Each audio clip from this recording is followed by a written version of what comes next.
bên nào thì nhà có tiền sạo thì này là thì bị chẹt lên là tiền phải này nữa lọc khi nào thì ukla chỉ bên á khi nào thì mau của bè bên chẹt thì lọc khi nào thì nhỏ nó có tiền sạo này nào bên nào khi nào lọc thì cách đài bàn nên mình nhập tiền sạo đây nè nhà thì nhà chi lọc sạo tí anh đã được tẩy phải sạo lọc nọ tí anh đã đây là được tỏ với vật tiền đấy là được chạy với được chạy apa nhà tôi sợ đó nhỏ chạy chơi với anh chạy chơi bài cả nhà bơi nông vùng tu là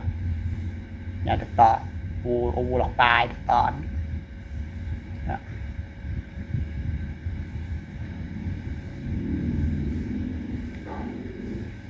nhà được tỏ nó nhỏ nhỏ kịch là đi cho chạm phải cái đèn nó rồi bè chụp đi sinh trụ cái mà nó xe đi bộ chỗ thì do chắc nộp đi sinh trụ cái thì cái video cái nó nhà chặt đầu đi kịch là